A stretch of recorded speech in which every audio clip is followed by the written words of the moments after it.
Lord. Hallelujah. Are you blessed? Mas nga po natin ang ating kalang kamay. Isunod po natin ang ating kaliwa. Ibalakpak po natin sa ating kapal. Praise God. Hallelujah. Praise God. Ipakita natin sa harap ng Diyos tayo ay blessed. Amen. Ipakita natin sa ating buhay talagang tayo pinagpalang ni Diyos. Amen. So, isang kapagpalang tanghali na po sa biyaya po ng ating Panginoon at tunay nga po ang ating pong mga pagtitipon fellowship sa Panginoon ay nakaka-bless. Amen. At salamat po sa Panginoon at tayo po ay ano po yung so patience na blessing talaga ay ginagawa po talaga ang sapat ng Diyos sa ating mga buhay. Amen. At mamaya po ay after po ng salita ng Panginoon, meron po tayong kaunting balikan at pag-usapan po sa ating mga kampanin, sa ating gawain ng Panginoon, sa ating na ito, at ilang activities po natin, dapat po natin. Yung mga kailangan po natin ng mga activity, no? At mahirap malaman yan ang mga kapatid at maipalalangin po ang mga gawain po ng Panginoon na ating po, kumbaga nakakasababuyan. So, puli po ang Panginoon ka. Tayo po, idadako po sa last part po, gawain po ng Panginoon sa araw na ito. At I believe na tayo lalo dito pagpapalaya ng Diyos sa kanyang mga salita. Amen. At tuloy nga po na ang anak ng Diyos ay kumbaga po ay nihamil po tayo sa mga sampol na sabik sa salita ng Diyos. Amen. Sabik sa how, sa salita ng Panginoon. Na kung saan ay ang salita ng Diyos ay simbolo po ito ay gawin po sa mga sampol. Praise God. So, kung kanina po pinag-aralan natin sa ating Sunday School, ay tungkol po sa mga bagay-bagay na nakakabalisa sa ating buhay, na nagpapasita dahil na nangyayari yun ay kakulangan po ng ating pananampalataya at pananalig sa Panginoon. So ngayon naman po, itatalakayin po natin ang isang napakahalaga na bagay na kung saan nga po ay may kinalaman po ito doon po sa ating personal na buhay na kung saan nga po ay ang tayong nangalan po natin ay maranasan po natin yung eternal life na buhay po natin. Amen?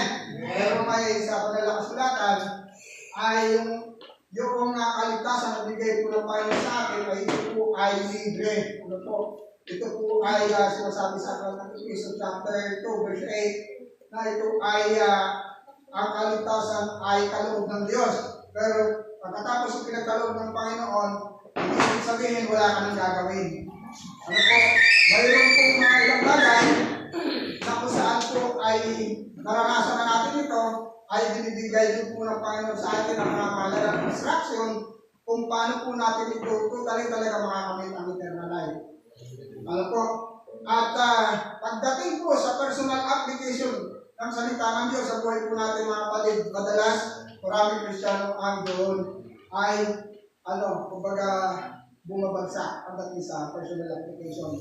Pero dahil sa biyaya ng Diyos, amen, yung mga mananampalataya na nabubuhay sa biyaya ng Diyos, hindi sila nakakaranas ng pagbagsak. Amen?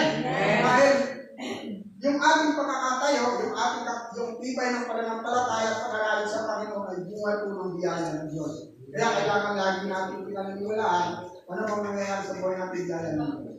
At ngayon po, magsimula po tayo magbasa ng ating pinaka-tekstong talata na kung saan ay makikita natin dito ang instruction po ng Panginoong Hesus. Paano nga ba natin totally mararanasan yung eternal life ng buhay? Yung pintuan ay naranasan na natin katulad po ng sinabi po sa Ephesians chapter 2 verse 8. Na ang kaligtasan ay kaloob. Biyaya, hindi dahil sa ating mabubuting gawa. Pero, yun yung pintuan, Pero, pagkatapos po nun, naranasan natin ang kaligtasan ay libre, at ito po ay pinagkakalog sa lahat, ay mayroon pa rin po sinabi ang Panginoon. Kaya napakahalaga po mga kapatid na talaga po nagsasaliksik po tayo sa salita ng Diyos. Para malaman po natin na yung verse na nabasa natin ay mas malinawan pa po natin. Kasi pag tayo ay nakabasa ng ilang talata, tapos na, pinaniwalaan mo na hanggang doon na lang, na biyaya pa lang ng Diyos, kaya wala na akong dapat gagawin, hindi natin maintindihan sa likod ko lang may pang ibang instruction ng Diyos para lubusan natin makamit kung yung buhay na walang hanggan. Ito, tingnan po natin. Sa banal na kasulatan, sa aklat po ng Lucas, chapter 10, verse 25. Ang katapos po natin ay ito tayo sa po tayo mananalangin. At ngayon po tayo sa Panginoon na nakatalimuhan karunungan. Iwala natin sa Panginoon sa dito. Sabi po rito, pakinig po tayo mabuti mga kapatid. Sana po kasi sayang naman, pag dito na tayo, nagbigay na rin tayo ng panahon, tapos di natin po napakinggan ng maayos. Kumbaga yung blessing, hindi natin alam ng gusto. Ito mga kapatid, sabi po dito, may espiritu ang lumapit kay Jesus. Acto 27, sabi po rito, upang siya ay subukin. Guro, ano yan? Anong dapat mong gawin upang magkamit ng buhay na walang hanggan? Sumagot si Jesus, ano nakasulat sa utusan? Ano babasa mo ron? Tumugon siya. Ibigin mo ang Panginoon mong Diyos ng buong puso, ng buong kaluluwa, ng buong lakas, at ng buong mong pag-iisip. Pangalawa, ibigin mo ang iyong kapwa gaya ng iyong sarili. Sabi po rito, tama ang sagot mo. Sabi po ng Panginoong Jesus, wika ni Jesus, gawin mo iyan at mabubuhay ka. So sa hanggang ng Eskriba na huwag siyang lumabas, nakahila-hila, tinanong siya ulit na Jesus, sino naman ang aking kapwa? Ayan, tinanong na po. Sabi rito, sumagot si Jesus, may isang taong naglalakbay buwan sa Jerusalem, patungang Jericho. Hinarang siya ng mga pulisan, kinuha pati damit sa katawan, binugbog at halos patay ng iwan. So nagkataong dumaan ang isang saserdote. At pagkakita sa taong nakahandusay, siya'y lumihis at nagpatuloy ng kanyang lakad. Dumaan din ang isang Levita, ngunit tinignan lamang niya ito at nagpatuloy ng kanyang lakad. Ngunit may isang Samaritanong manlalakbay na nagpagkaraan doon, nakita niya ang hinarang at siya'y nahabag. Lumapit siya, binuhusan ng langis at alak ang mga sugat nito at tinalian. Sakay sinakay ang tao sa kanyang sasakyan na hayop at dalas sa bahay paluluyan at pinalagaan doon. Kinabukasan, dumukot siya ng 2 denaryo, ibinigay sa may-ari ng bahay paluluyan at sinabi, alagaan mo siya at kung magkano man ang kakulangan niya, babayaran ko sa aking pagbabalik. Sino sa ngayon, sa palagay mo, ang nagpakita ng kanyang pakikipagkapwa sa taong hinarang ng mga tulisan?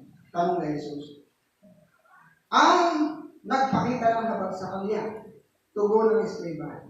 Sinabi sa kanya ni Jesus, gumayo ka, ganun din ang gawin mo. Praise God. So yun po ang ating next verse. Tayo muna po ipanalangin sa Panginoon bago po natin patuloy na ito po ay saliksitin at pagkakalan. Praise the name of the living God. Ang kapulihan at buong kapasalamatan po aming Panginoon ay sa iyo lamang. At tunay nga po na napakadakila po niyo Diyos sa aming buhay. Mahal na mahal po ninyo kami kung kaya ang inyong mga salita ay iniwan nyo sa amin upang ito ay aming ipamuhay, upang ito ang maging aming buhay. At sa gayon, ang buhay namin ay makakaranas ng kasaganaan, pagpapala, ang buhay namin ay magiging kalugod-lugod po sa iyo. Hindi lamang po yun, Lord, sinabi po ninyo na ang sumusunod sa inyong mga salita ay may buhay na walang hanggan. Salamat po, Panginoon. At hiniling po namin sa oras na ito, pumapit na po kayo sa amin habang kami nag-aaral po ng mga salita. Kayo po magsalita sa amin namin, Panginoon. Kayo po ang siyang makita, hindi yung aking sarili, Panginoon, sapagkat mula pa sa simula, yung buhay ko, Panginoon, ay walang anumang katuluhan, walang anumang kalaman, walang kahit anong may pagkamalaki. Kaya sa buhay ko, Panginoon, ikaw lamang ang siyang maitas bago natin mapapilihan. Pagpalain po nung bawat tayo nakikinig ang mga puso na sakit sa inyong mga salita. I-bless po ito kami bago lumabas sa paalis ang mga ito. In the name of Jesus, we pray. Amen. So mga kapatid sa Panginoon, dahil po tayo sa talakayan, salita ng Panginoon. Makita po natin sa banal na kasulatan ay sinabi po dito na paano daw po siya magkaroon ng buhay na walang hanggan. Ano po? Makita natin dito na yung isang eskriba ay nagtanong sa ating Panginoon Jesucristo. Ano po? Ang eskriba po ay sila po ay mga dalubhasa sa kautusan ni Moses. Master po nila yan, ang kautusan ni Moses. At ang intensyon niya ay para po sinuhin lamang sa Jesus. Ano po? Pero makita natin na walang pwedeng makakasilot pa Jesus. Kasi alam ni Jesus yung motibo mo kapag ikaw ay magsasalita na kung magtatanong ka. So dito makita natin, una, ay ito po ay isang isang challenge po ito. Ano po? Sabi dito, Jesus the challenge by a Jewish lawyer. Mga Jewish ay sinasabi po, mga lawyers po yan sa kautusan. Pero makita natin, yung Hudyo, yung Jewish, ay yung eskriba, ay nagtanong nga po sa Panginoong Jesus. Ano sabi dito? Ano yung dapat niyang gawin para magkaroon ng buhay na walang hanggan? Ang sagot ng Panginoong Jesus ay simple lang po. Simple, pero ito po ay talagang may dating kasi ito po dalawang bagay na binitiwan po niya ay nakapaloob sa pentupanten ng ating Panginoong Jesucristo. Unang-una, sabi na Lord, ay nababasa mo ba ang nasa kasulatan? Nababasa mo ba sa kautusan? Ano yung nababasa mo ron? Tumigil siya. Ibigin mo ang Panginoon mong Diyos ng buong puso, ng buong kaluluwa, ng buong lakas, at ng buong pag-iisip. So, unang-una, bago mo maranasan yung eternal life, kailangan po mga kapatid, ay mahal natin talaga ang Diyos ng lubusan. Amen? Pero po, lalapan po ba kayo? Amen. Ang napakaganda po, ang gusto ng Diyos, yung mahal talaga siya. Hindi asking mahal lang, yung talagang pwede natin igit, mayroon tayo sa buhay natin, alam-alam sa pag-ibig natin siya rin, Panginoon. Ano po? Ano po ba kayo? Amen. Kasi ito po ay may malaming na mensahe sa ating mga buhay na kung saan maraming mga taong mahal nila ang Diyos pero hindi nila ma-surrender ang bulsa. Parang ganun. Mahal nila ang Diyos pero hindi makapagbigay ng panahon sa Panginoon. Mahal nila ang Diyos pero hindi maibigay ang lakas sa Diyos. Parang ganun. Mahal nila ang Diyos pero ang isipan, laman ang isip, hindi talaga sa Diyos. Mahal nila ang Diyos pero yung totoo, ang puso, wala doon ang Diyos. Ang gusto ng Panginoon, siya talaga yung Panginoon ng buhay mo. Amen. Talagang, pag sinabi ng Lord, ay nakahanda ang sundin. Katulad ng pagsunod ng mga alagad. Sabi ni Jesus, yung mga alagad, halika, sumunod kayo sa akin. Gagawin ko kayong malakaya ng mga tao. Hindi na siya. Isang salita lang. Makita natin mga kapatid na, iniwan yung lambat, iniwan yung mangga, ay sa atin po kaya.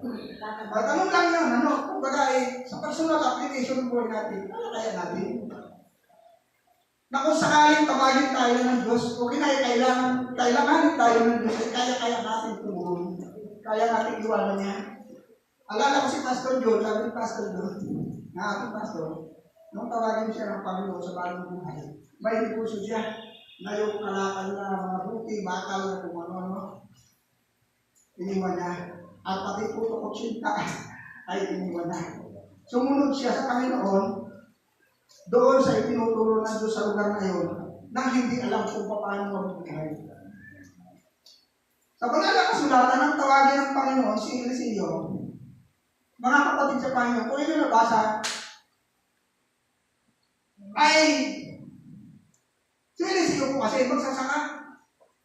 Ang kanyang ginagamit sa pag-aararo ay 2 baka. Ang araro nun ay hindi bakal, kahoy. Nang sumunod sa Panginoon, iniwan. Pero bago niya iwanan yun, kinailangan niyang patayin ng baka. Ang araw ay paggatong. Bakit?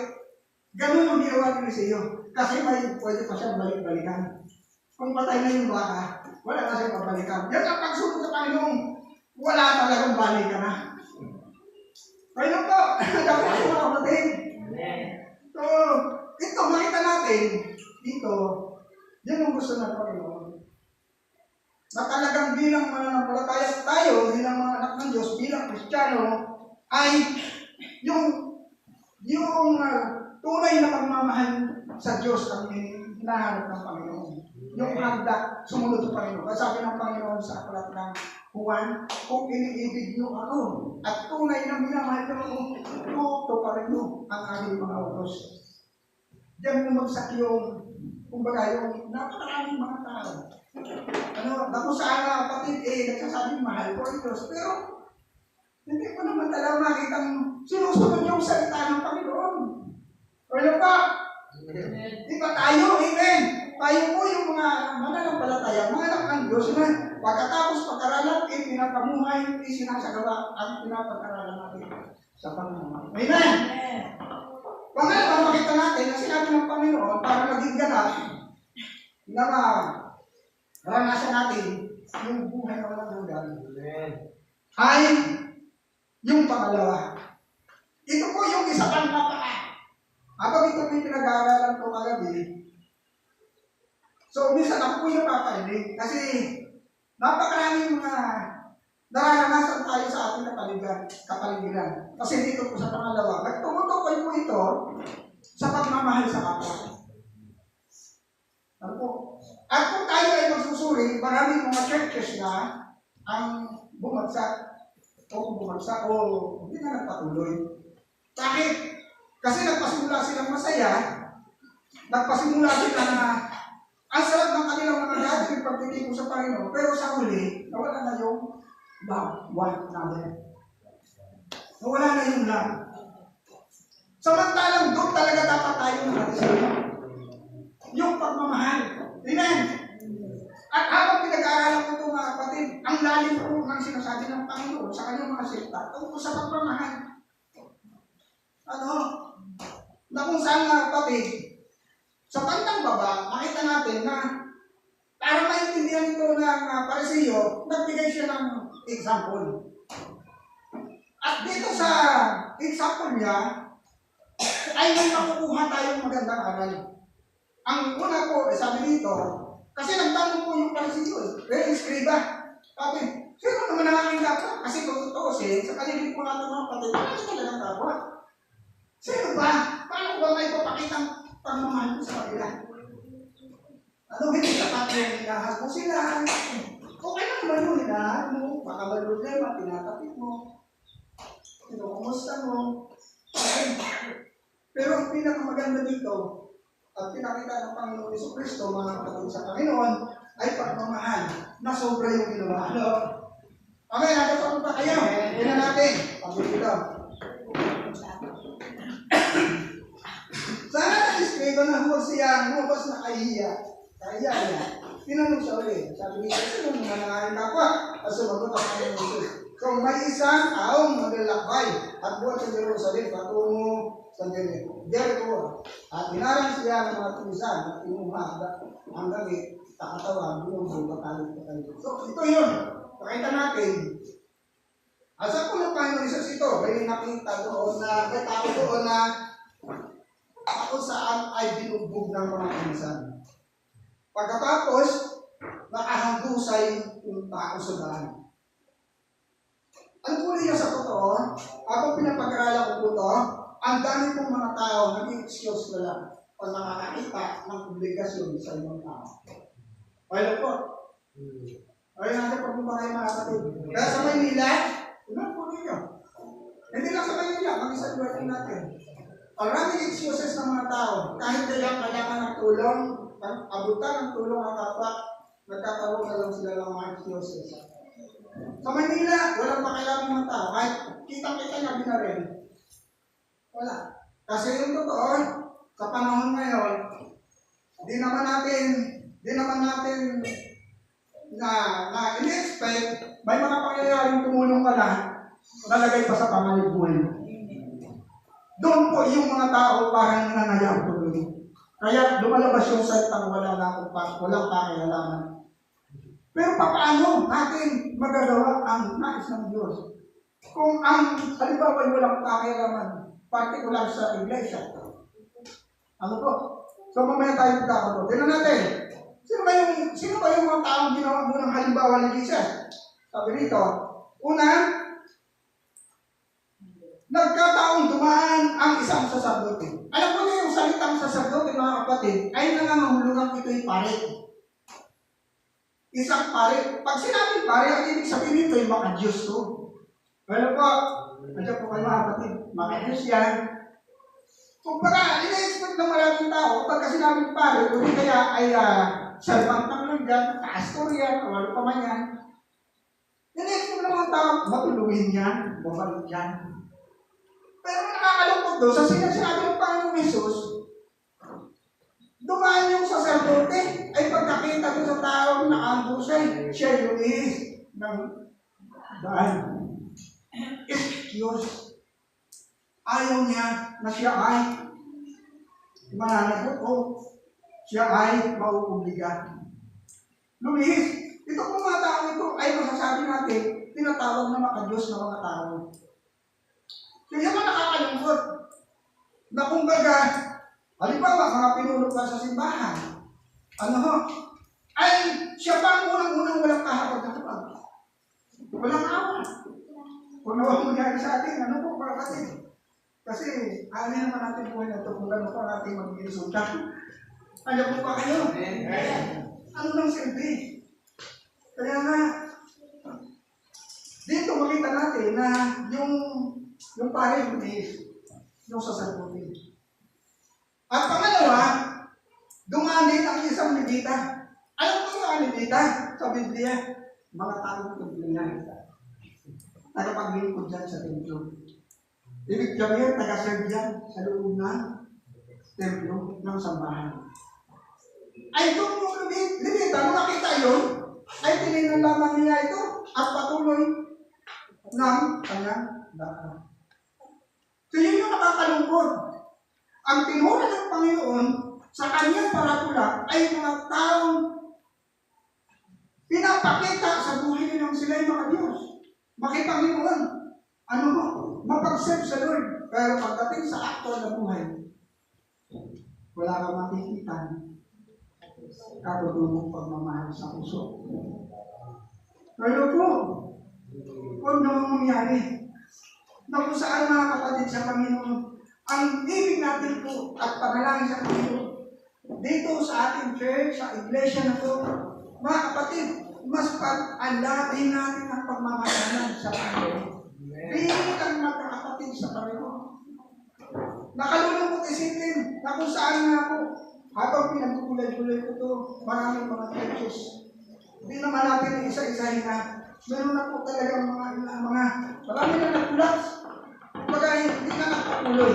Kung aalamin po ninyo yung pinaka-background, ano po, ay dahil sa nagbayan sila, nagkawayan sila, sila ay nagnatang, sila ay nagbayan, ano po, kaya yung gawain po ng Panginoon ay mabigot po.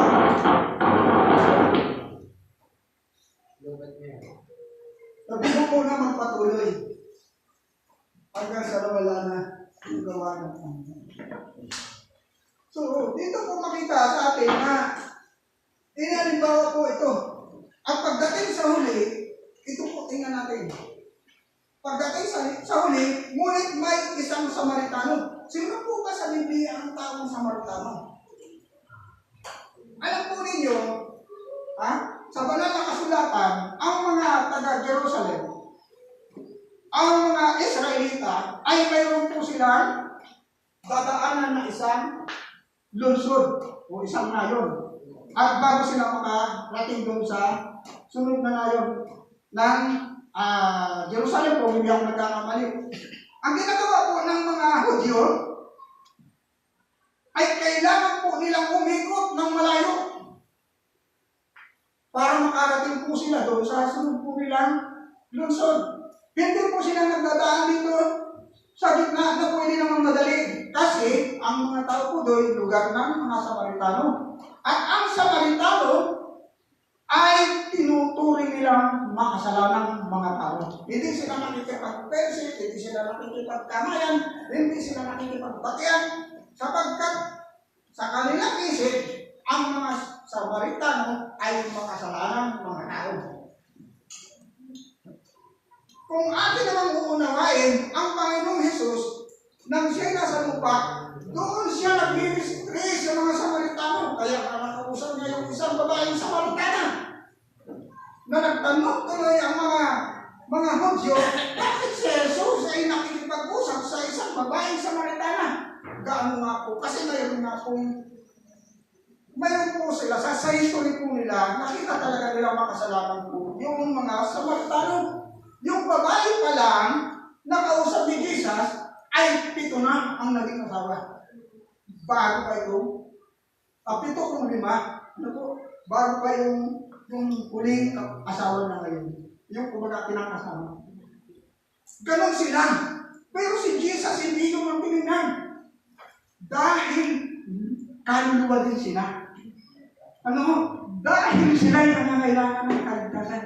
Kaya nga sinabi ni Jesus, na parito ang anak ng tao, hindi para sa mga matuwid, hindi para sa mga naligtas na, kundi sa mga kasalanan. Kaya kailangan, okay lang tayong makisama sa mga kasalanan. Ang sinasabi lang ng Panginoon, huwag mong gawin ang masamang gawa nila. Pero yung pakikipagkaibigan sa kanila, hindi natin dapat lalagyan ng hadlang. Huwag natin lagyan ng gulo. Kaibiganin natin sila. At sa ating pakikipagkaibigan, kailangan po, mga kapatid, ay ipadama natin ang pagmamahal ng Panginoon sa kanila. So yun po. Kaya nga, mga kapatid sa Panginoon, ang pagmamahal sa kapwa, ito po ang isa sa binibigyang diin sa banal na kasulatan na kung saan ibigin natin ang ating kapwa. Kung makita po ninyo sa sulat ng Panginoong Jesucristo sa aklat ng Mateo, na ibigin mo ang iyong kaaway, tingnan nyo, sa aklat ng Matthew chapter 5. Sabi ko dito, 43, narinig ka ninyong sinasabi, ibigin ninyo ang kaibigan, kaputan ng inyong kaaway. Yun po sinabi po nila noon. Kaya nga po, may kasabihan sila, mata sa mata, ngipin sa ngipin. Yung po ay kasabihan nila. Kaya pagka kinaaway po ninyo, sila, kaawayin din kayo. Yun po yung mga kasabihan po nila. Pero ang sabi ni Jesus sa ito, ngunit ito naman ang sabi ko sa inyo, ibigin ninyo ang inyong mga kaaway, idalanan ninyo ang mga umuusig sa inyo. Ang laking baligtad. Kumbaga, sa atin lang personal na prinsipyo, nawal mo ko. Wala ngayon, hindi na tayo ito. Ano pa? Ano pa po ba kayo, mga kapatid? Amen. Paalala ito ng Panginoon. Alam po ninyo, sa pag-aaral ng Religious Dispensation, how to enter the kingdom of God, kailangan mo ng susi. Paano ka makapasok sa kingdom of God? Pero alam po ba niyo yung susi na kailangan mo? Ano nakalagay mo doon? The key to enter the kingdom of God, the key is love. Pag wala kang love, never kang makapasok. O, ano po ba kayo? Kaya, Sinasabi po ito ng Panginoon. At ano po, ang sinasabi ng Panginoon para sa atin, parang ang hirap. Kasi sabi ko, ay ibigin ninyo ang inyong kaway. Mayroon pa ang verse na nagsasabi, ang inyong kaaway ay palihim na padala mo ng regalo. Parang hirap gawin. Ako po ay na-bless sa buhay ko ng ating Pastor John. May isang tao siyang higit na pinagalitan kasi ginawa po ng masama siya. Masama po talaga. Hindi ko na ikukwento. At kung sa akin lang, ay talagang sabi ng advice ng iba ng mga pastor sa akin, Pastor, kung ako sa iyo, dosin ko talaga yun. Ay hindi maganda talaga yung ginawa. Pero alam po nyo, habang nag-history po siya, natatouch po yung aking puso. Sabi nga, alam mo po sabi naman ko, sininayahan ko siya. Asawa na, ato na. Nagkataya ko ng itik. Nagkataya ko ng itik. Pagkatapos, niluto ko lang ng pakasarap. At pagkatapos, inanayahan ko sila, kumain doon sa amin. Nakakapagtaka. Ang galit ko, tinawin ng Panginoon. Ang sarap pala gawin mo. Palapakay natin mo na mga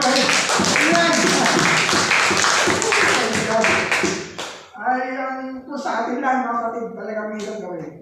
Pero minsan, subukan natin ang instruction ng Diyos. Makikita natin na yung karamdaman natin sa puso ay gumagaling. Kaya sabi ng mga nakasulatan, mga kapatid sa Panginoon, ipahayag mo sa isa't isa ay mga kasalanan.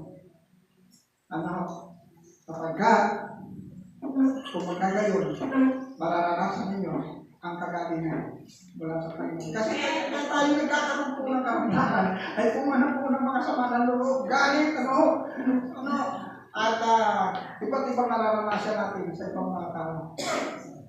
Pero sabi po doon, unang-una, ipahayag natin sa Panginoon, i-share natin sa ating kapwa-kapatid, pagkatapos pag-usapan, mag-pares kayo. Pagkakaroon. Pag-pray sa Panginoon. Amen! Pagkayakan na nag-pray, amen sa Panginoon Lord. Nagkasugat ko ay pusap ng Panginoon. Naranasan mo saktan. Pero alam ko po, na ikaw po ang nagpapagaling mo. Magagawa mo. Amen! Ayun po. So makita natin, ano ba ang sinasabi ng Kasulatan na ibang mga pagsasabi diyan na dapat natin ibigin ang kapwa. Tuloy muna po natin ito mga kapatid. Ano po? Sabi po rito, idalangin ang mga umuusig sa iyo. Kung inuusig ka, ang sabi ng Panginoon, ipag-pray mo. Ipanalangin mo. So, ang hirap mag-pray kapag kayong tao ay nasaktan ka, masugatan ka. Pero, kapag ginawa mo po kasi yun, ay ang sabi ng kasunod na sinabi, upang kayo ay maging tunay na anak ng inyong amang nasa langit. Yung pala ang palatandaan. Kaya nga sinasabi ng banal na kasulatan sa ibang mga verses, ito sabi nga, mga anak, huwag kayong gaganti. Ako ang gaganti. Ipaubayan nyo sa Diyos ang pagganti. Dahil kung gumanti ka na, hindi ka na igaganti ng Panginoon. Nakabawi ka na. Ang tungkulin lang natin ay yung pag tayo ay nakaranas ng ganito, ipag-pray natin. Kasi pagharap natin sa Panginoon, ipapakita ng Diyos yan. Sa mga taong ito ang mga anak mo. Masinaktan ninyo ang kalooban nila. Hindi sila bumanti sa inyo dahil mahina sila. Pero mananagot kayo sa akin na kayo nananati sa kanila. Amen? Amen. Kaya, bilang mga anak tayo ng Diyos, yun po yung tinuturo ng Panginoon, ibigin natin ang ating kapwa. Ang pagmamahal sa kanila ay hindi lamang paghahatid ng mabuting balita sa kanila. Kung kailangan din sila na, kung sila ay naging kahos, kung medyo pinagpala ka ngayon, abutan mo po sila. Ang pagmamahal sa kanila ay nag-iingat ka sa inyong sarili na huwag masugatan ang damdamin nila. Amen. Minamahal mo sila, kaya pinakaiingatan mo sila. Kaya bilang mga kapatid sa Panginoon, mga kapatid sa Panginoon, ang pinakamaganda at pinakamainam na gagawin, magmahalan po tayo bilang magkakapatid sa Panginoon. Alam po, sabi yan, tingnan natin ang ibang konsepto ng mga tao. Sabi nito, nakita nga ng Panginoong Isus ito. Verse 46 ng chapter 5. Kung ang mga iniibig ninyo, ang siya lamang ninyong iibigin, ano pang gantimpala ang inyong hihintayin? Ang kaibigan mo, siya na lang kaibigan mo. Ano, yung binigyan mo ng ulam, yung binigyan ka ng ulam, bibigyan mo din. Gantihan na lang kayo. Wala kayong gantimpala mo sa Diyos. Pero ang napakaganda, sabi ng banal na kasulatan, mga kapatid, kung gagawa ka ng mabuti, doon sa taong hindi ka magagapihan. Sa mga pilay, sa mga bulag, at doon sa mga walang kakayanan, isuli sa iyo ang kagandahan doon na ginawa mo. At sabi doon ng banal na kasulatan, ang Diyos na nasa langit, na nagkakakita ng inyong ginawa, ang siyang magbibigay gantimpala sa iyo. Amen. So yun yung sinasabi ng banal na kasulatan. Sabi nito, hindi ba, sabi nito, hindi ba ginagawa rin ito ng mga publikano? O parang lang ginagawa. At kung ang pinabati lang ninyo ay ang mga kapatid, ano ang nagawa ninyong higit kaysa iba? Ginagawa rin yan ng mga higit. Kaya dapat maging ganap kayo tulad ng inyong Ama na sa langit. Yung pagbati pa lang, hindi dapat ang binabati lang natin ay yung mga kapatiran natin. Amen po. Kumbaga, lahat sila. Kung paano ang Panginoon Jesus ay pinapapatak yung ulan sa masama at mabuti, hindi siya pero siya sa lahat. Ganun magmahal ang Panginoon.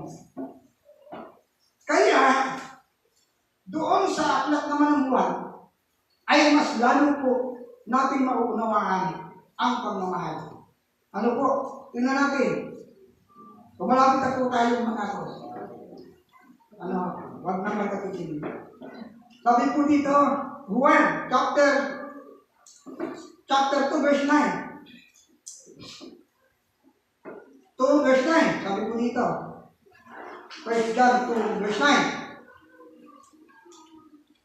Ang nagsasabing siya ay nasa liwanag, ngunit napupukot sa kanyang kapatid ay nakasadla sa kabiliman pa.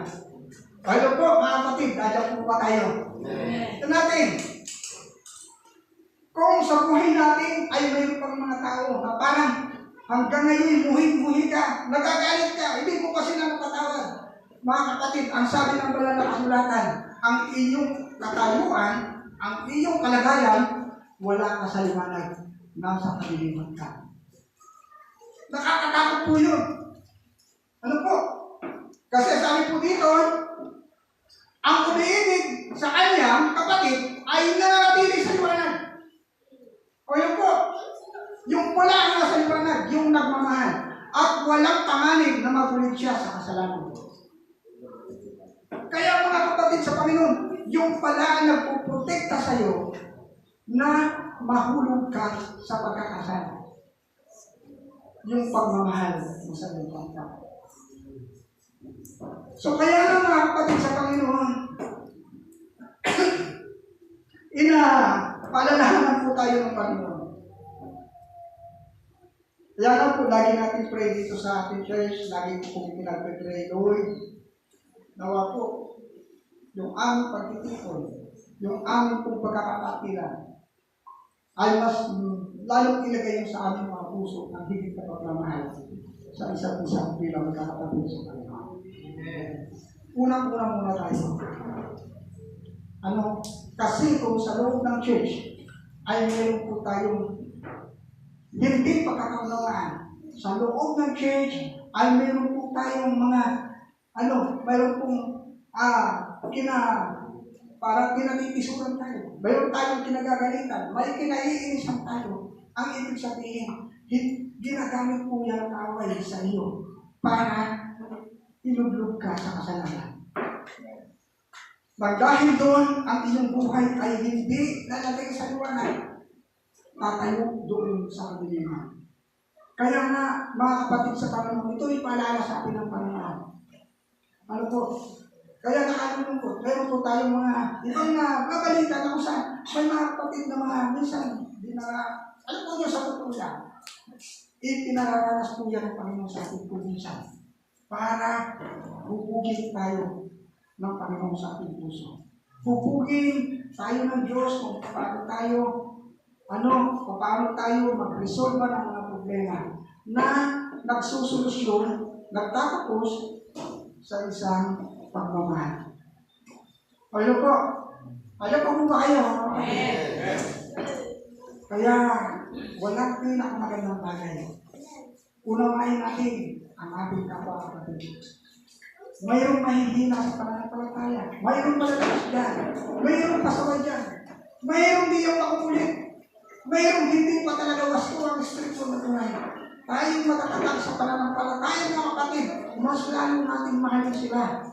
Abutin natin sila para tayo o para sila ay higit na makahamo, higit na tumaas yung kanilang level pananampalataya.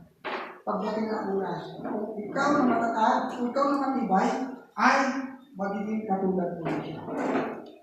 Amen po ba? Para sa Panginoon. Yan po yung utos po ng Panginoon sa atin. Na kung saan, ano po, mahal po natin ang ating kapwa. At ito po ay pagdating sa personal application, pagdating sa personal buhay natin, ang hirap po talagang iyan. Pero sa Panginoon ay walang mahirap. Kung minsan, parang nakikita mo nun, ang hirap talaga na pakituman. Ang hirap kong unawain. Ang hirap Panginoon nabutin. Hindi na tayo tulong sa Panginoon. Lord, bigyan po ako ng pagmamahal tulad ng ng pagmamahal. So, mahalin ko rin, maunawaan ko, paintindihan sila. Ano po, kasi balang araw, pag-umarap po tayo sa ating Panginoon. Doon, papakita ng Panginoon. Ito ay mga anak ko. Hallelujah. Ito yung mga anak ko. Ano po, at tayo po ay tatanggap ng gantimpala sa ating Panginoon. So yun po, mga kapatid, kung saan, kung kayo po isang, meron po isang istorya na parang ito. Mayroon pong isang kapatid, kasi narinig na sa church, sinisip ko ng pastor. Mahalin mo ang iyong kapwa, gaya ng iyong sarili. Pag sinampal ka doon sa kanang Israel, harap mo pa yung kagawa mo. Ay may encounter po sa mga. Sinabi ko doon, siya mga kapatid, ay meron siyang naka-encounter na nakagalitan, nagka-discussion sila. Ay, sa galit ko sa kanya, sinampal na. Ay mga kapatid sa Panginoon, ay naalala niyo sabi ng pastor, iharap mo yung kabila. Ay mga kapatid, hinarap ang kabila, ay sinampal pa rin. Sabi ko noon sa konsyado, ay wala na akong maiharap. Parehas naman binigay eh. Kaliwat kanan. Parehas naman pinabigyan. So, sabi ko, kapiram ko nung isang konsyado ito. Wala na akong naharap eh. Ako naman. Ito yung ang ibig sabihin. Kaya hindi, gumawa siya. Hindi yun. Parang nung tayo ay nasa organika pa. Yung istorya ng si Pastora, may isang kapatid doon, Kristiyano. Nagalit ang kanyang kapatid, nagpalas lalaki. Ay pinagsusuntok siya ang kanyang kapatid. Ay hindi siya naganti. Ay siya ay nasasaktan na ng gusto. Ay naku, hindi ko napigil ang pasensya. Ay bumawi na. Ay di ang sabi na lang, praise the Lord. Hallelujah! Hallelujah! So ibig sabihin, ay yung pasensya, yung control, inawala na. Kaya nga po, ay kahit kung magsabi ka ng praise the Lord, hallelujah, naganti ka na, kapatid, naganti ka na. So, hindi yung po yung sabihin ng Panginoon sa atin. Amen! Mahalin natin sila, bibigyan natin sila, sapagkat inuutos sila ng Panginoon sa atin. Balang araw, pag naman tayo sa tanong, yan lang ang titulo na hawak natin, katunayan, tatalagang tayo, mga anak ng Panginoon. Hallelujah! Sa atin bilang mga magkakapatid sa Panginoon, pagpalugin natin ang pagmamahalan, pag-unawan, pag-iibigan dahil sa Panginoon, sapagkat tayo na sa isang katawan ng ating Panginoon sa Kristo. Magdamayan hanggang pinakain na natin. Ano? Ganon ang nagawin natin sa biyang ng ating Panginoon. Ayaw ko'y manalangin sa ating Panginoon. Ayaw ko'y tumayo, mga kapatid. Hallelujah. Pray in the name of the living God. Hallelujah. Kung sakali po na tayo ay nakalibigay sa sarap ng ating Panginoon. So, ito din yung time na sulitin natin ang ating mga buhay sa harap ng ating Panginoon. Na kung saan na po mga kapatid, tayo mga Kristiyano na. Mga anak na tayo ng Panginoon. Kung dati-dati, nasaktan tayo ng iba. At minsan,